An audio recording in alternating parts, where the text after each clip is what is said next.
చెప్పు తమ్ముడు, చెప్పునా సార్ నాది ఒకటే క్వశ్చన్ సార్. చెప్పండి. ఇప్పుడు లూలు మాల్ వెళ్ళిపోయింది కదా సార్. అవును. దాన్ని మన ప్రభుత్వం వచ్చిన తర్వాత ఖచ్చితంగా వస్తుందా సార్? ఈసారి అయినా మన ప్రభుత్వంలో ఏమైనా తీసుకురాగలుగుతారా సార్? ఇప్పుడు డబుల్ ఇంజిన్ ప్రభుత్వం రాబోతుంది. చంద్రబాబు గారు, పవన్ అన్న, ఇంకా అభివృద్ధి సంక్షేమాలు ఎంత స్పీడ్ వెళ్తాం బ్రదర్? డౌట్ ఎందుకు?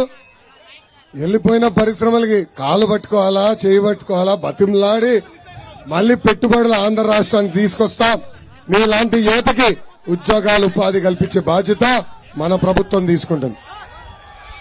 ఇంకో క్వశ్చన్ ఉందా మైక్? సార్ అదే విధంగా ఇంకో క్వశ్చన్ ఉంది సార్. చెప్పు సార్. నాది బీటెక్ కంప్లీట్ అయిపోయింది సార్. ఇట్స్ బీన్ 1 year అయిపోయింది సార్. ఇప్పటికే నేను బెంగళూరుకి వెళ్ళాను సార్. బెంగళూరుకి వెళ్తే నువ్వు ఏ స్టేట్ నుంచి వచ్చినావు అంటే ఒకటే అడిగాను సార్, ఏపీ అన్నా సార్. ఏం మాట్లాడకుండా బయట పంపించేసారు సార్. మన ఏపీకి ఏ విధంగా డెవలప్ చేద్దాం అనుకుంటున్నారు సార్ మీరు? రే 5 సంవత్సరాల పరిశ్రమలు మనం తీసుకొస్తాం. మన గడ్డపై మనకే ఉద్యోగాలు కల్పిస్తాం. పక్క రాష్ట్రాలు వస్తే no entry, only for Andhra అని తీసుకొస్తాం.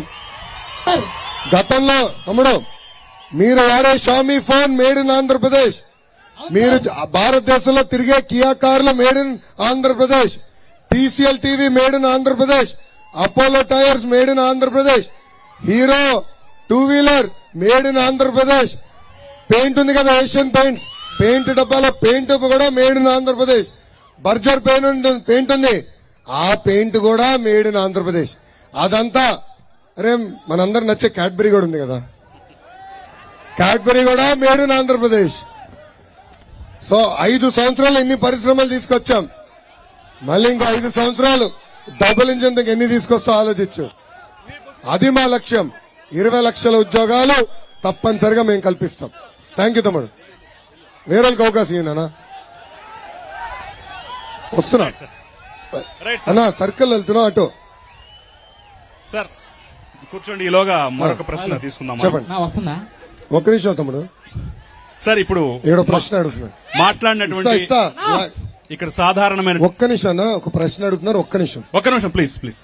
ఇప్పుడు ఇక్కడ ఇంతమంది యువత వచ్చారు, సాధారణమైనటువంటి చిన్న చిన్న కార్యకలాపాలు చేసుకునే కార్మికులు వచ్చారు కదా. మీ తాతగారి హయాంలో బస్ కండక్టర్లని, లాయర్లని, అప్పుడే చదువైపోయి ఉద్యోగాల్లోకి వస్తున్న వాళ్ళని, అలాంటి సామాన్యులు గుర్తించి టికెట్లు ఇవ్వడం జరిగింది, రాజకీయంగా ప్రోత్సహించడం జరిగింది. సో మరి 3rd జనరేషన్ లో మరి మీరేం చేస్తారు? తెలుగుదేశం పార్టీ అనేది ఒక యూనివర్సిటీ లాంటిది.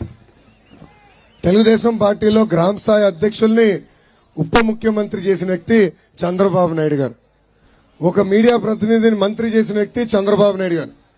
ఈ టర్న్ లో కూడా మీరు చూస్తే మీడియా మిత్రులకు అవకాశం కల్పించారు, డాక్టర్లకు అవకాశం కల్పించారు, పారిశ్రామికవేత్తలు కూడా అవకాశం కల్పించారు. అదేవిధంగా సంఘ నాయకులు కూడా తెలుగుదేశం పార్టీ అవకాశం కల్పించింది. సో